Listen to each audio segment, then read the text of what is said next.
Good morning, नमस्ते, नमस्कार। कैसे हैं आप लोग? ठीक हैं? चलिए, दिख रहा है सब लोगों को? अच्छे से दिख रहा है तो यस सर लिखिए और अपनी क्लास को आगे बढ़ाइए।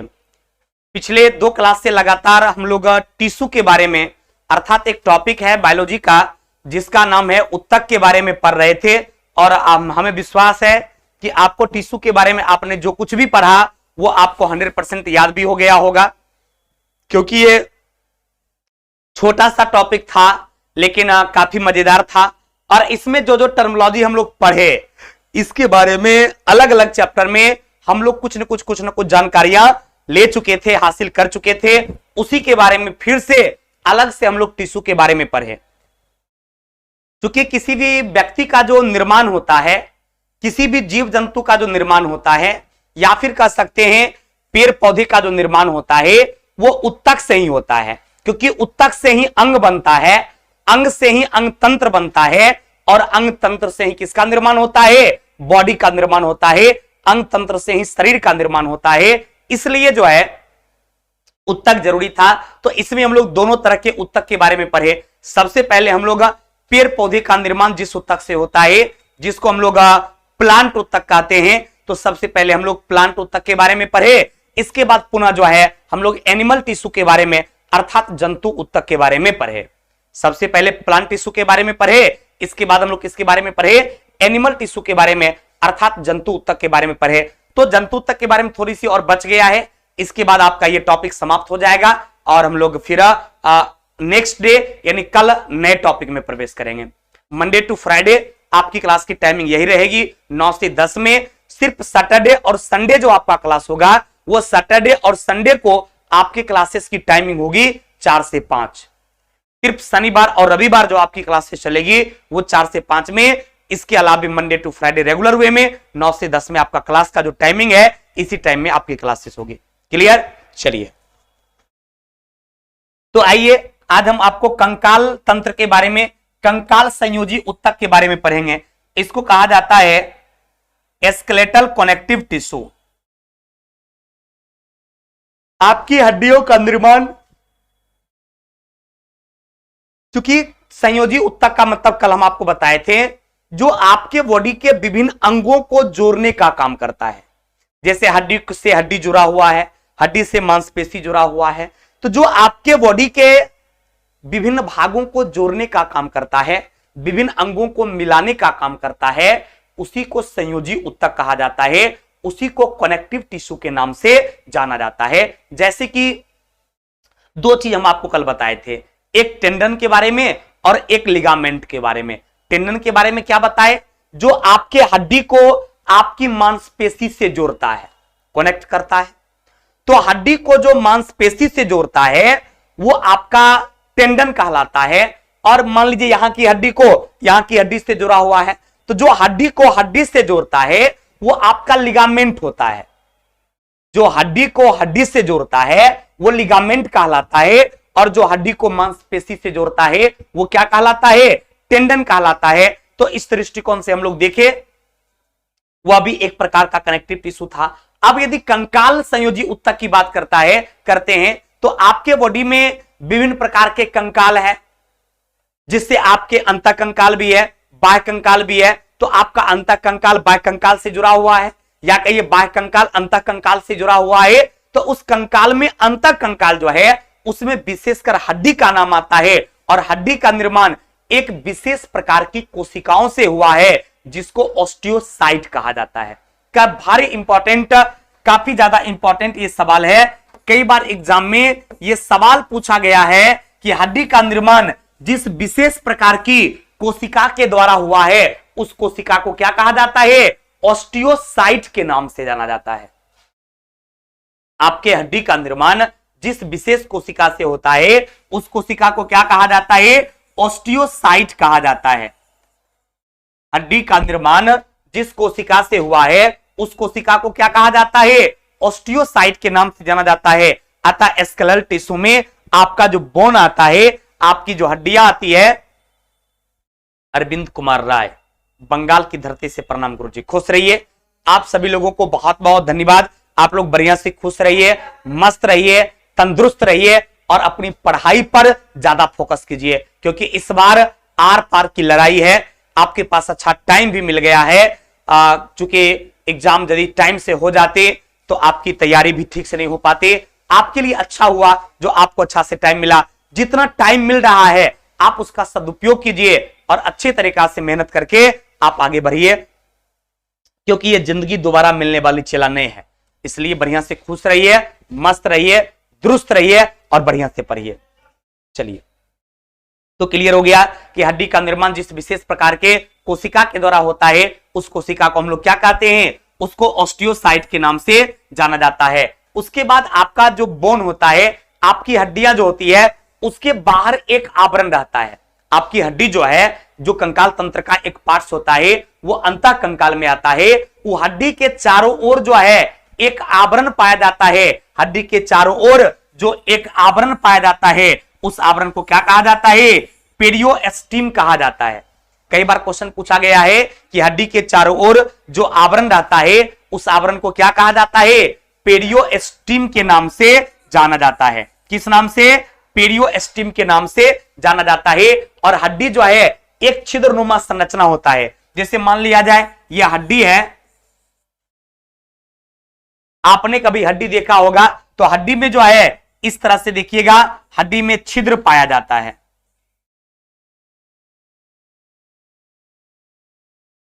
तो आपके हड्डी में जो इस कदर छिद्र पाया जाता है, इसी छिद्र के माध्यम से क्या होता है, हड्डी के अंदर का पदार्थ जिसको आप अस्थि मज्जा कहते हैं, उस अस्थि मज्जा में जो ब्लड का निर्माण होता है वो ब्लड क्या होता है, इससे बाहर निकलने का काम करता है। अर्थात आपकी हड्डियां जो है उसकी दोनों साइड से अस्थि मज्जा पाया जाता है, जिसको आप रेड बोन मैरो कहते हैं।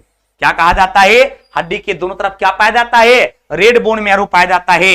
इधर भी आपका रेड बोन मैरो पाया जाता है। और इस रेड बोन मैरो से कौन सा ब्लड निकलता है, तो आरबीसी का निर्माण होता है। रेड बोन मैरो से किसका निर्माण होता है, तो रेड बोन मैरो से आरबीसी निकलता है। इसके बीच वाले भाग में येलो बोन मैरो रहता है। इसके बीच में येलो बोन मैरो रहता है और इस येलो बोन मैरो से क्या निकलता है, तो डब्ल्यूबीसी निकलता है। येलो बोन मैरो से निकलता क्या निकलता है, येलो बोन मैरो से डब्ल्यूबीसी निकलता है और रेड बोन मैरो से क्या निकलता है, आरबीसी निकलता है। क्लियर हो गया। चलिए, तो इस तरह से हड्डी जो है एक छिद्रनुमा स्ट्रक्चर भी होता है, जिसके बारे में आपको कोई एस्केलेटल सिस्टम नाम का एक चैप्टर पढ़ाए हैं, जहां पर ये सब चीज आपका क्लियर हो गया था। उसके बाद छिद्रों के द्वारा रक्तवाहिनी ब्लड वेसल्स तथा नर्व जो है नर्वस हड्डी के में प्रवेश करता है, जिससे तंत्रिका इंपल्स और रक्त का प्रवाह हो पाता है। वो छिद्र के माध्यम से ही हम आपको बताए, इसमें रेड बोन मैरो रहता है, लाल अस्थि मज्जा रहता है, बीच में पीली अस्थि मज्जा रहता है, इससे आरबीसी निकलता है, इससे डब्ल्यूबीसी निकलता है। तो इस छिद्र के माध्यम से एक ट्यूब रहता है, ब्लड वेसल्स रहता है, उस वेसल्स के माध्यम से क्या होता है, ब्लड आपके बॉडी में जो है उस ब्लड का संचार होता है। हड्डी का निर्माण एक विशेष प्रकार के प्रोटीन से होता है, उसको इयोसिन प्रोटीन कहा जाता है। हड्डी का निर्माण जिस कोशिका से हुआ उस कोशिका का नाम हम लोग क्या बोले, ऑस्टियोसाइट्स। यहां पर दो तरह का सवाल पूछेगा। एक सवाल कि हड्डी का निर्माण जिस कोशिका से होता है उस कोशिका को क्या कहा जाता है, तो हड्डी का निर्माण जिस कोशिका से होता है उस कोशिका को ऑस्टियोसाइट कहा जाता है। और हड्डी का निर्माण जिस प्रोटीन से होता है उस प्रोटीन को इयोसिन प्रोटीन के नाम से जाना जाता है। कई बार ये क्वेश्चन पूछा गया एग्जाम में कि हड्डी का निर्माण जिस कोशिका से होता है उसको क्या कहा जाता है, तो ऑस्टियोसाइट। और हड्डी का निर्माण जिस प्रोटीन से होता है उस प्रोटीन को क्या कहा जाता है, इयोसिन प्रोटीन के नाम से जाना जाता है। अतः आपकी हड्डी जो है वह बहुत ज्यादा मजबूत पार्ट्स आपके बॉडी का होता है। और उसके मजबूती का कारण क्या है, तो हड्डी का निर्माण जो है कैल्शियम और फास्फोरस से मिलकर होता है। आपका बोन जो है, आपकी हड्डी जो है वो दो एलिमेंट से मिलकर बना है, एक कैल्शियम और दूसरा फास्फोरस। और दोनों मिलकर किसका निर्माण किया, कैल्शियम फॉस्फेट का निर्माण किया। अतः हड्डी का निर्माण किससे हुआ है, तो आपकी बॉडी में जो हड्डियां हैं इस हड्डी का निर्माण कैल्शियम फॉस्फेट नाम से एक यौगिक से बना, जिसमें सबसे ज्यादा मात्रा में पूछेगा क्या पाया जाता है, तो कैल्शियम की मौजूदगी रहती है। आपकी हड्डी जो मजबूत होता है वो आपकी हड्डी मजबूत किसके कारण से है, तो कैल्शियम फॉस्फेट के कारण। किसी भी व्यक्ति का हड्डी जो मजबूत है वो हड्डी के मजबूती का कारण क्या क्या बताइएगा? तो हड्डी के मजबूती का कारण क्या है? कैल्शियम फॉस्फेट है। उस कैल्शियम फॉस्फेट के कारण आपकी हड्डी मजबूत होती है। अब कैल्शियम और फास्फोरस से हड्डी बना हुआ है, लेकिन अब ऑप्शन में कोई एक बताना है जो ज्यादा मजबूत होता है, तब आप क्या बताइएगा भाई? तब आप कैल्शियम बताइएगा। दोनों में कोई एक पूछा जाए कि कैल्शियम भी हड्डी में है, फास्फोरस भी है, फ्लोरीन भी है, अन्य तत्व भी है, लेकिन सबसे ज्यादा मात्रा में क्या है, तब आंसर क्या बोलिएगा? सबसे ज्यादा मात्रा में आपकी हड्डी में कैल्शियम रहता है। कितना परसेंट? 98% जो है वो कैल्शियम रहता है। अर्थात हड्डी एक मजबूत पार्ट आपके बॉडी का है जो आपके शरीर के विभिन्न अंगों को सुरक्षा भी प्रदान करता है।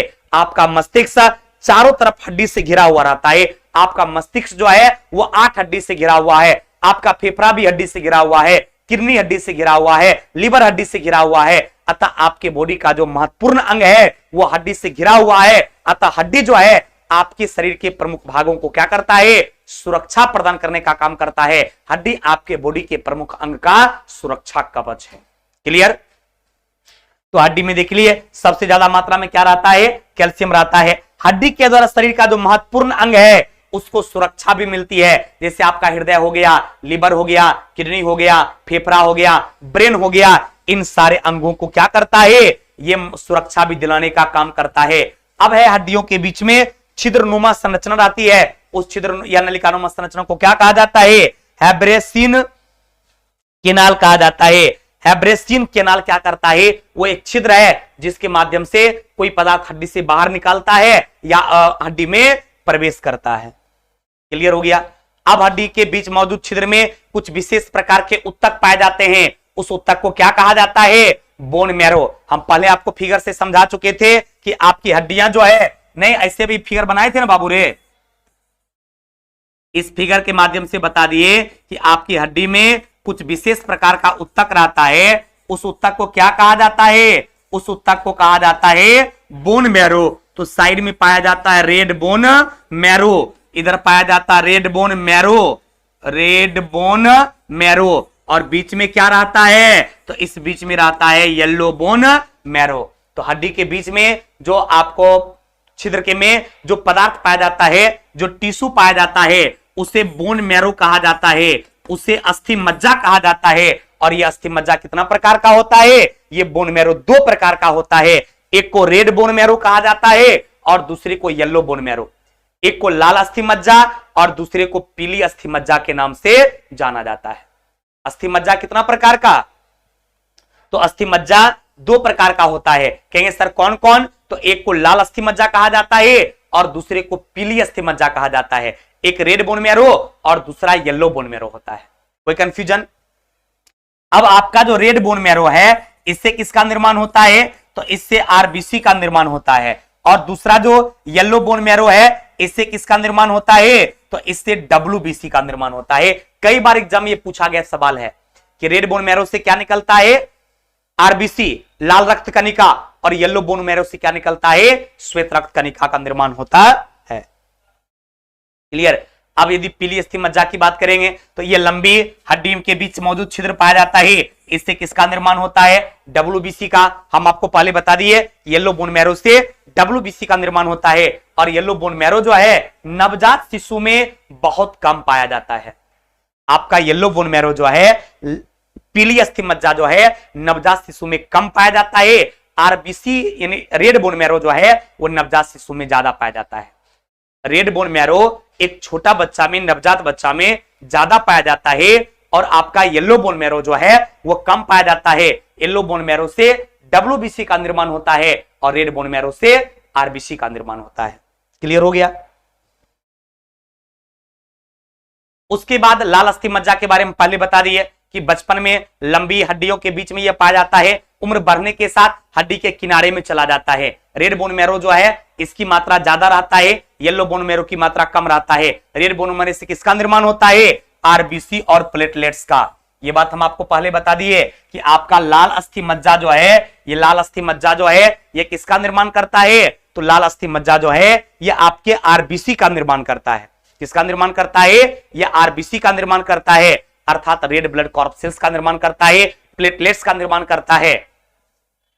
लेकिन गर्भावस्था में जो बच्चे होते हैं, जब कोई बच्चा जब अपनी मां के गर्भ में रहता है तो आरबीसी का निर्माण लिवर में होता है। ध्यान रखेंगे, जनरल सवाल पूछा जाए कि आरबीसी का निर्माण कहां होता है तो आप बोलेंगे रेड बोन मैरो में।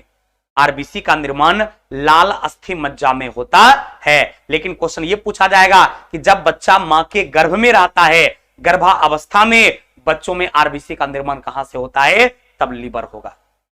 जब कोई बच्चा मां के गर्भ में रहता है तो आरबीसी का निर्माण कहां होता है, लीवर में होता है। लेकिन जब कोई बच्चा जन्म ले लेता है तो आरबीसी का निर्माण जो है वो रेड बोन मैरो में होता है। क्लियर हो गया?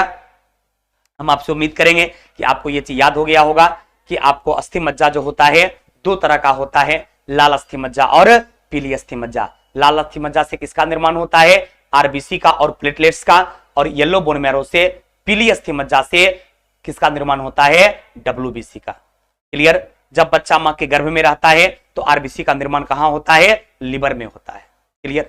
अब यदि कार्टिलेज की बात करते हैं, उपास्थि की बात करते हैं, तो समझिए उपास्थि जो है ये भी एक प्रकार का हड्डी है, लेकिन उपास्थि की हड्डी को कहा जाता है, ये एक विशेष प्रकार की हड्डी है जिसको हम लोग लचीली हड्डी कहते हैं। जैसे आपके नाक की हड्डी हो गया, आपके कान की हड्डी हो गया। क्लियर? प्लेटलेट्स क्या है बाबू, ब्लड में पढ़ा चुके हैं आप, हो सकता है बाद में एडमिशन लिए होंगे। एक टॉपिक हम आपको पढ़ाए हैं, देखिएगा, सर्कुलेटरी सिस्टम, परिवहन तंत्र, उसमें ब्लड पढ़ाए थे और बताए थे कि ब्लड में मुख्य रूप से कॉर्पसेल्स का 3 पार्ट्स होता है। उसमें आरबीसी, लाल रक्त कणिका, डब्ल्यूबीसी, श्वेत रक्त कणिका, और तीसरा पार्ट प्लेटलेट्स होता है जिसको आप रक्त बिंबाणु कहते हैं। और वो प्लेटलेट्स क्या करता है, आपके बॉडी में जब कट जाता है बॉडी तो ब्लड जो बाहर आने लगता है उस ब्लड को क्लॉट करवाता है, इन रक्त को थक्का जमाने में क्या करता है, मदद करता है। आपका प्लेटलेट्स जो है रक्त को थक्का जमाने में क्या करता है, मदद करता है। क्लियर? कोई कंफ्यूजन? चलिए,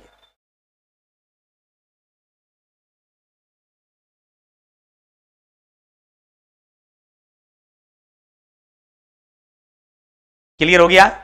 Ajay Kumar Yadav, Saddam, love you too, चला ध्यान देंगे। तो उपास्थि समझ गए, लचीली हड्डी को हम लोग क्या बोलते हैं, उपास्थि। जैसे यहां की हड्डी हो गया, यहां की हड्डी हो गया, ये सब कैसी हड्डी है, लचीली हड्डी है। या फिर दो हड्डी का जो जुड़ाव होता है, दो हड्डी के बीच में जो ये वाला पार्ट्स पाया जाता है, इसको हम लोग उपास्थि बोलते हैं। आपके कर्ण पेशी की जो हड्डी है इसको उपास्थि बोला जाता है। अर्थात आपकी उपास्थि जो है, आपका कार्टिलेज जो है, यह एक प्रकार की लचीली हड्डी है। इसका निर्माण एक विशेष कोशिका से होता है। उस कोशिका को क्या कहा जाता है, कॉन्ड्रियोसाइट्स कहा जाता है। आपके अमित कुमार ब्लड नहीं पढ़े हैं तो एक टॉपिक आप पढ़ लेंगे, सर्कुलेटरी सिस्टम हम पहले पढ़ा चुके हैं, जाके सर्कुलेटरी सिस्टम को उल्टा के देखेंगे तो वहां क्लियर हो जाएगा। क्लियर? एक टॉपिक हम आपको सर्कुलेटरी सिस्टम पढ़ाए, परिवहन तंत्र, आपके बुक में भी है, उस परिवहन तंत्र को जाकर आप पढ़ लेंगे। उसमें क्लियरली पढ़ा चुके हैं ब्लड के बारे में, आरबीसी के बारे में, डब्ल्यूबीसी के बारे में, प्लेटलेट्स के बारे में, उसकी संख्या के बारे में, उसके उम्रकाल के बारे में, सबके बारे में काफी डिटेल से स्टडी है, वहां पर जाके आप कर लेंगे। क्लियर?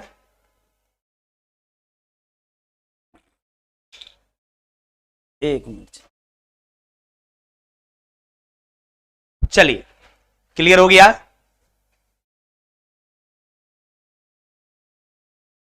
शमशेद आलम, चलिए क्लियर। अब ध्यान देंगे, तो ये उपास्थित समझ गए कि लचीली हड्डी को उपास्थि कहा जाता है। जैसे यहां का हड्डी है, या यहां का हड्डी है, या यहां का हड्डी है, तो इन हड्डियों को लव यू टू, सभी भाई लोग को लव यू कहने वाले सभी भाई लोग को तहे दिल से लव यू। लेकिन बाबू मन से पढ़, क्योंकि जिंदगी ना मिलेगी दोबारा। एकदम रिजल्ट लेके इस बार दिखा दो। एग्जाम जब भी हो उसको गोली मारो, अपनी तैयारी को इस मुकाम तक पहुंचा दो। किसी भी सूरत में एग्जाम कभी भी हो, रिजल्ट यदि किसी का होगा तो आप लोगों का होगा, इस सोच के पर चला। क्लियर? ध्यान देंगे, तो ये क्लियर हो गया कि उपास्थि का निर्माण एक विशेष प्रकार की कोशिका से होता है, उसको कॉन्ड्रोसाइट्स के नाम से। और हड्डी का निर्माण किससे हुआ था, ओस्टियोसाइट से। हड्डी का निर्माण जिस कोशिका से होता है उसे ओस्टियोसाइट कहा जाता है, और उपास्थि का निर्माण जिस कोशिका से होता है उसको कॉन्ड्रोसाइट्स के नाम से जाना जाता है। उपास्थि के बाहर भी एक आवरण रहता है, ये आपका कार्टिलेज जो है इसके बाहर भी एक आवरण रहता है जिससे आपकी उपास्थि जो है वो ढका हुआ रहता है। उस आवरण को क्या कहा जाता है? पेरिकोन्ड्रियम कहा जाता है। क्या कहा जाता है? पेरिकोन्ड्रियम। आपकी उपास्थि जो है जिससे ढका हुआ रहता है। प्लेटलेट्स की संख्या 2.5 लाख से 3 लाख होता है बाबू। आपके बॉडी में प्लेटलेट्स की संख्या जो है 2.5 लाख से 3 लाख होता है। WBC की संख्या 8,000 से 10,000 और ये RBC की संख्या जो है वो 50 से 55 लाख होता है। क्लियर? चलिए अब हम लोग पढ़ाई पर ध्यान देंगे।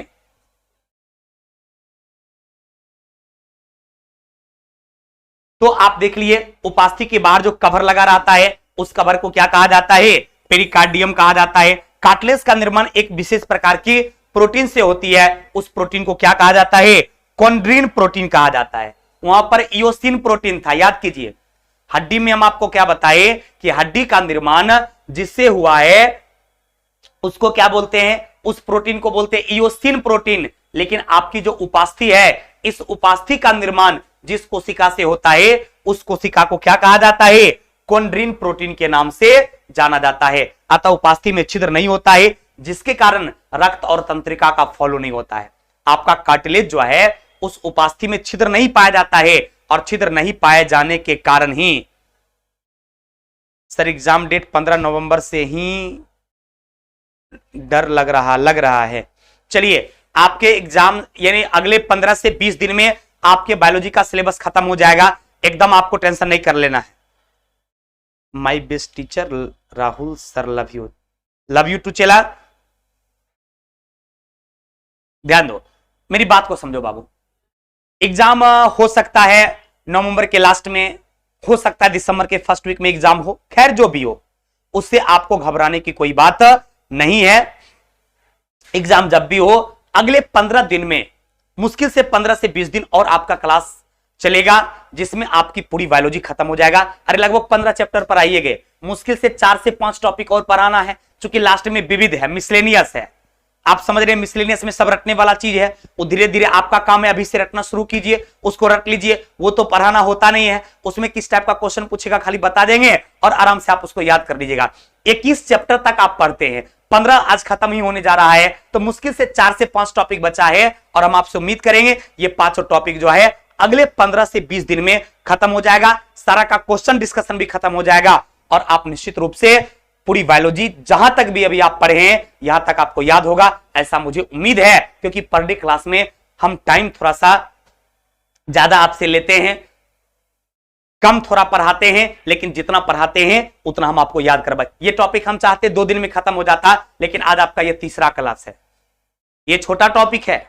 हम चाहते तो 2 क्लास में ये टिश्यू आपका खत्म हो जाता, एक दिन प्लांट पढ़ाते और एक दिन एनिमल पढ़ाते, लेकिन नहीं किए क्योंकि हमको पता था कि 2 दिन में यदि हम खत्म कर देंगे तो आपको याद नहीं हो पाएगा। और एक दिन थोड़ा टाइम आपका ज्यादा ले लिए तो आपको याद हो गया। तो हम उम्मीद करते हैं कि आप सभी लोग यदि रिवीजन करते होंगे तो आपको निश्चित रूप से आपको ये सब चीज याद हो जाता होगा।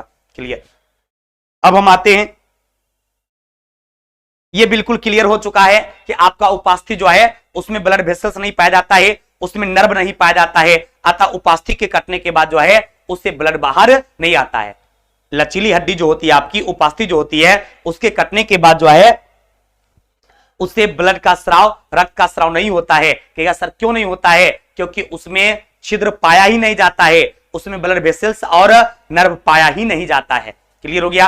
अब कौन कौन भाग में? नाक के अग्रभाग में, कान के बाहरी भाग में, हवा की नलिका में आपका उपास्थि रहता है। ये जैसे आपका ट्रेकिया है, गला के पास ट्रेकिया है, लचीली हड्डी का बना होता है, उपास्थि का बना होता है। ये नाक का अग्रभाग उपास्थि का बना होता है, कान का ई वाला भाग उपास्थि का बना होता है।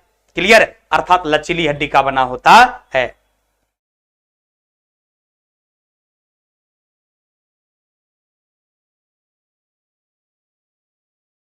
अब यदि एडिपोज टिश्यू की हम आपसे बात करते हैं, एडिपोज टिश्यू का मतलब था बसीय अम्ल, यानी आपका लीवर जो है वहां पर ये एडिपोज टिश्यू पाया जाता है जो आपके बॉडी को क्या करता है?